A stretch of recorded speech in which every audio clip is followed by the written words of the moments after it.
আসসালামু আলাইকুম বন্ধুরা, কেমন আছেন সবাই? আশা করি নিশ্চয়ই ভালো আছেন। ফিরে এসেছি নতুন একটি রেসিপি নিয়ে। রেসিপির নাম হচ্ছে দই আলু। তো অতি সহজ আর সিম্পল একটি রান্না। আপনারা সব দেখুন আমি কি কি উপকরণ দিয়ে বানাবো।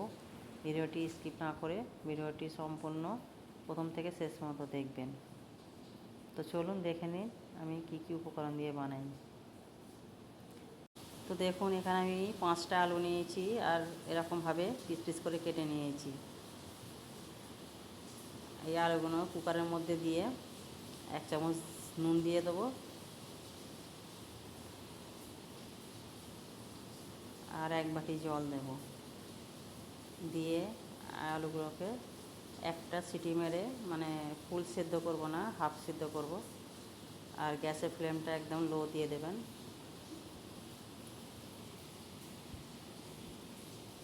তো এখানে দেখুন আমি 100 গ্রাম টক দই নিয়েছি। দইটাকে ভালো করে গুলে নিয়েছি। আর এখানে দিয়ে দেবো 1 চামচ হলুদ আর দিয়ে দেবো 1.5 চামচ কাশ্মীরি লঙ্কা আর 1 চামচ ধনে, 1 চামচ জিরে, 1 চামচ নুন আর 1 চামচ চিনি। আর সবশেষে দিয়ে দেবো মরিচ গুঁড়ো। তো এগুলো ভালো করে আমি দইয়ের সঙ্গে ভালো করে ফেটে নেব। একটু জল দিয়ে দেবো। জলটা দিয়ে ভালো করে গুলে নেব। তো একটু সময় ধরে গুলবেন, না কোথাও না ডালা পেকে থাকে। ভালো করে দইটা মশলার সঙ্গে ফেটে নিতে হবে।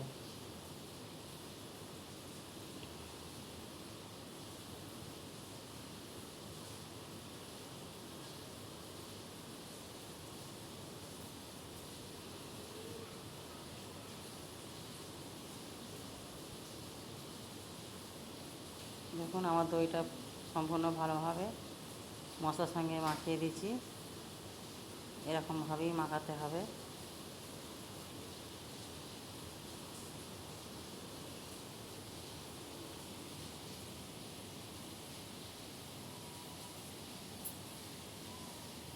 এখানে দেখুন গ্যাসে একটা কড়া বসিয়ে দিয়েছি আর দিয়ে দেবো অল্প পরিমাণ সর্ষের তেল আর কিছু গরম মশলা দিয়ে দেবো। দেখুন দুটো দিয়ে দিয়েছি দারুচিনি, 4টে দিয়ে দেবো এলাচ আর 4টে দিয়ে দেবো লবঙ্গ আর 2 চামচ দিয়ে দেবো কাঁচা জিরে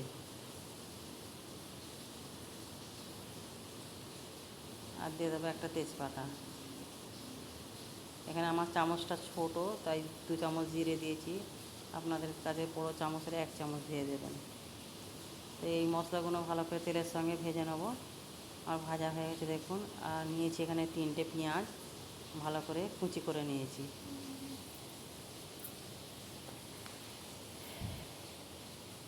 তো পেঁয়াজটা এই মশলার সঙ্গে ভালো করে নেড়ে নেব। আর এখানে দিয়ে দেবো 1 চামচ নুন। নুনটা দিয়ে ভালো করে পেঁয়াজটাকে নেড়ে নেব। আর দিয়ে দেবো 1 চামচ রসুন বাটা আর 1 চামচ আদা বাটা। তো রসুন আদার সঙ্গে পেঁয়াজটাকে ভালো করে কষে নেব, যাতে আদা রসুনের গ্যাসটা না থাকে। আর দিয়ে দেবো ঝালের জন্য দিয়ে দেবো 3টে কাঁচা লঙ্কা আমি ছিঁড়ে দিয়েছি। আপনারা যে যেরকম ঝাল খান সেই পরিমাণ দেবেন।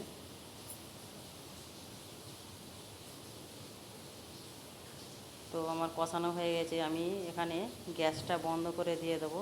বন্ধ করে আর এই পেঁয়াজ ভাজাটা আমি ঠান্ডা করতে দেবো, কারণ আমি টক দইটা মেশাবো। গরম অবস্থায় মেশালে দইটা একটু কেটে যায়। তো আমি ঠান্ডা করেই মেশাবো। তো আমার ঠান্ডা হয়ে গেছে দেখুন। আর দিয়ে দেবো যে দইয়ের সঙ্গে যে মশলাটা ফেটিয়ে রেখেছিলাম ওই মশলাটা দিয়ে দেবো। আর ওই বাটিটা একটু জল দিয়ে ধুয়ে দিয়ে দেবো।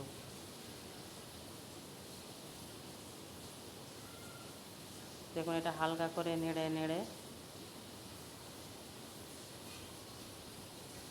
যতক্ষণ না ধোঁয়া ওঠে ততক্ষণই কষতে থাকবো। তো দেখুন আমার এখানে দইটার সঙ্গে ভালো করে কষে নিয়েছি দেখুন। এবারে কালারটাও আস্তে আস্তে মোটামুটি ফিরে আসছে। দেখুন আমার কষানো হয়ে গেছে। সামান্য জল দিয়ে এটাকে আমি চাপা দিয়ে 2 মিনিটের মতো ঢেকে রাখবো।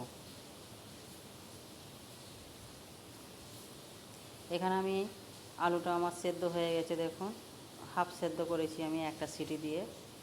এটা আমার হয়ে গেছে।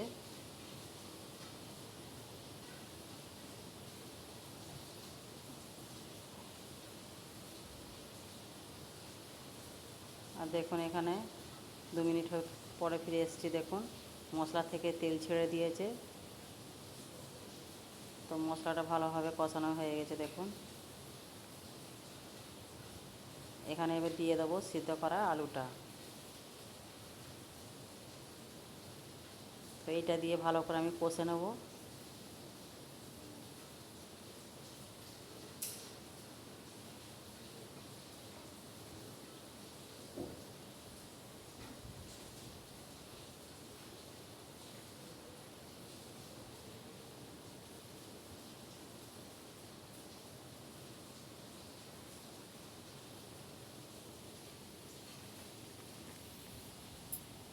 একটু ভালো করে কষে নেব আলুটার সঙ্গে। আর আমার কষানো হয়ে গেছে দেখুন। আর দিয়ে দেবো এখানে 2 বাটি জল।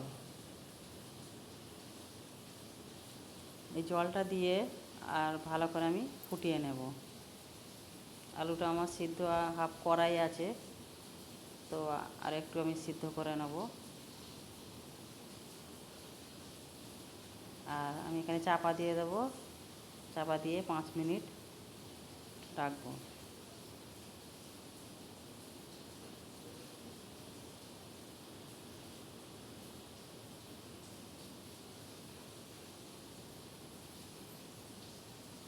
দেখুন আমার 5 মিনিট হয়ে গেছে। ততক্ষণে আমার আলুটা সিদ্ধ হয়ে গেছে আর বাকি ঝোলটাও আমার আলুর সঙ্গে টেনে নিয়েছে। তো আমার ঝোলটা অনেকটা গাঢ় হয়ে গেছে। এর মধ্যে দিয়ে দেবো আমি হাফ চামচ গরম মশলা।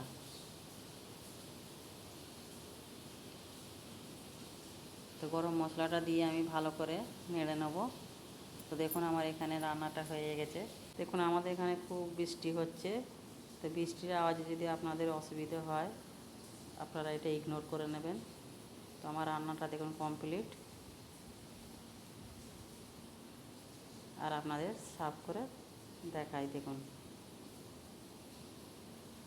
তো দেখুন রান্নাটা কত সুন্দর হয়েছে, কালারটা কত লোভনীয় হয়েছে দেখুন। এই দেখুন।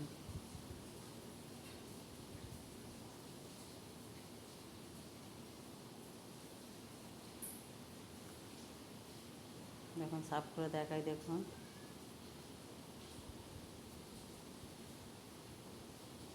এটা আপনারা গরম ভাতের সঙ্গে, রুটি, পরোটা সবের সঙ্গেই পরিবেশন করতে পারবেন।